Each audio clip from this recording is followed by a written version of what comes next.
প্রথম ঘোষণা, ছাপ্পা ভোট কোনোভাবে যাতে না হয় 100% বুথে তা নিশ্চিত করবে বলে ঠিক করেছে ইলেকশন কমিশন।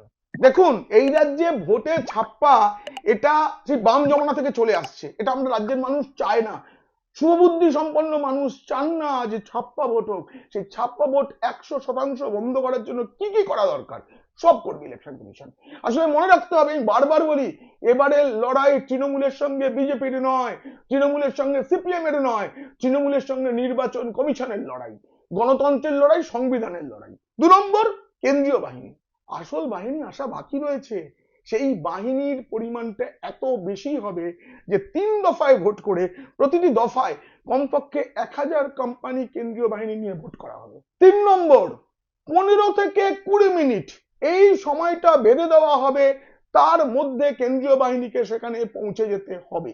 তার কারণ, এবার প্রতিটি কেন্দ্রীয় বাহিনীর গাড়িতে জিপিএস থাকছে। সেই গাড়িটা কোথায় রয়েছে, কোথায় গোলমাল, সেই গোলমাল থেকে রাস্তার দূরত্ব কত, সবকিছু দেখতে পাওয়া যাবে নির্বাচন কমিশনের দপ্তরে বসে।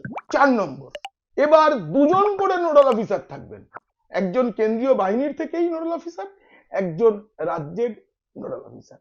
দুজনের সিদ্ধান্তে পুরো বিষয়টা হবে এবং কেউ একা কোনো সিদ্ধান্ত নিতে পারবে না।